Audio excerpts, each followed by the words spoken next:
अस्सलाम वालेकुम रहमतुल्लाहि व बरकातुहू। क्या हाल है व्यूअर्स, उम्मीद करती हूँ ठीक ठाक होंगे। तो आज मैं आपको अपनी मॉर्निंग ग्लोरी दिखाने जा रही हूँ। ये देखिए, ये किस कदर खूबसूरत फ्लावर खिले हुए हैं इसके, और ये बड़ी ही खूबसूरत बेल लगती है जब इसके ढेरों फ्लावर्स आते हैं।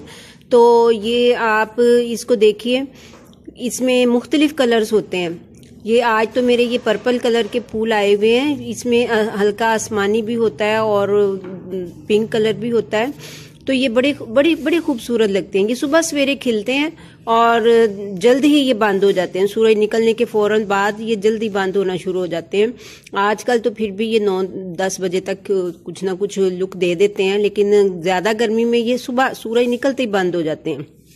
फजर के वक्त ये निकलते हैं और ये जल्द बंद हो जाते हैं। तो इसकी बेल बड़ी ही खूबसूरत ऊपर तक चली जाती है।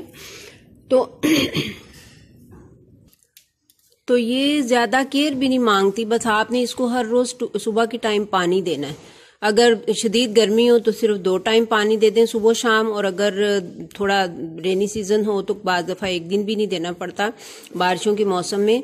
तो लेकिन आजकल जैसे अक्टूबर का महीना है या सितंबर का महीना है, तो ये इसमें आप इसको सुबह के टाइम बस 1 दफा पानी दे दें या शाम के टाइम दे दें। तो ये बड़ी ही तेजी से चलती है। इसको मैं सीड से लगाती हूँ हर साल, ये सीड से ग्रो कर लेते हैं। और ये जो है ना,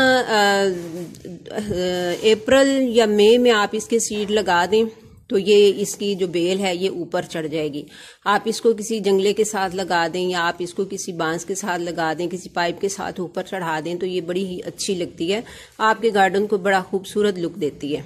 तो व्यूअर्स, उम्मीद करती हूँ कि आपको ये पसंद आई होगी। आप जरूर इसको अपने गार्डन में लगाएंगे। तो मैं नेक्स्ट वीडियो तक के लिए आपसे इजाजत चाहती हूँ। अल्लाह हाफिज।